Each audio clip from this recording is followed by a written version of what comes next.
കൊല്ലത്തെ കശുവണ്ടി സമരത്തിൽ കർശന നിലപാടുമായി മുഖ്യമന്ത്രി. മുതലാളിമാർ ഏകപക്ഷീയമായി അടച്ചിട്ട ഫാക്ടറികൾ തുറന്ന ശേഷം മറ്റ് ചർച്ചകളാവാമെന്ന് അറിയിച്ചു. പ്രശ്നങ്ങൾ പഠിക്കാൻ ഉന്നതതല സമിതിയെ നിയോഗിക്കാമെന്നും മുഖ്യമന്ത്രി പറഞ്ഞു.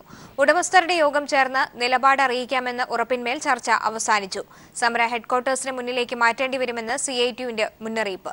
തൊഴിലാളി താൽപര്യം സംരക്ഷിക്കുമെന്ന് മന്ത്രി മേഴ്സിക്കുട്ടിയമ്മ പീപ്പിളിനോട് പ്രതികരിച്ചു. അടച്ചിട്ട ഫാക്ടറികൾ നിങ്ങൾ ആദ്യം തുറക്കൂ, ബാക്കി ചർച്ചകൾ അതിനുശേഷമാവാം. തൊഴിലാളി സംഘടനകളും കശുവണ്ടി മുതലാളിമാരുമായുള്ള ചർച്ചയിൽ ആദ്യം തന്നെ മുഖ്യമന്ത്രി പിണറായി വിജയൻ നിലപാട് വ്യക്തമാക്കി. കശുവണ്ടി മേഖലയിലെ പ്രശ്നങ്ങൾ പഠിക്കുന്നതിന് സമിതിയെ നിയോഗിക്കണമെന്ന ആവശ്യം പരിഗണിക്കാമെന്ന് മുഖ്യമന്ത്രി യോഗത്തിൽ ഉറപ്പു നൽകി.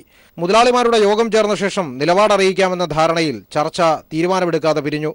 സമരം തുടരുമെന്നും ആവശ്യമെങ്കിൽ ഹെഡ്ക്വാർട്ടേഴ്സിന് മുന്നിലേക്ക് സമരം മാറ്റുമെന്നും CITU കാഷ്യൂ വർക്കേഴ്സ് സെന്റർ നേതാവ് കാസിം മുന്നറിയിപ്പ് നൽകി.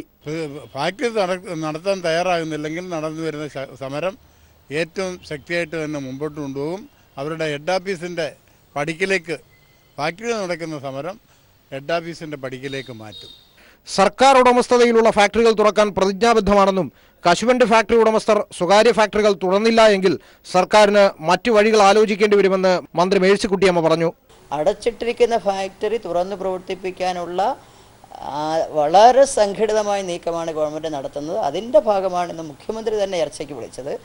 അതിനോട് ഗവൺമെൻറ്റിൻ്റെ ആ സ്പിരിറ്റ് ഉൾക്കൊണ്ടുകൊണ്ട് മാനേജ്മെൻറ്റ് ഫാക്ടറി തുറക്കും എന്ന് തന്നെ ഞങ്ങൾ കരുതുന്നു.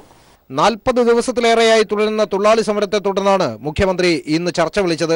മന്ത്രി മേഴ്സിക്കുട്ടിയമ്മയെ കൂടാതെ Sudevan, Jayamohan, Kasim, Azeez, Thulaseedhara Kurup, INTUC, AITUC, BMS നേതാക്കൾ എന്നിവരും വിജയലക്ഷ്മി കാഷ്യൂ ഉടമസ്ഥരടക്കമുള്ള മുതലാളിമാരുടെ പ്രതിനിധികളും ചർച്ചയിൽ പങ്കെടുത്തു.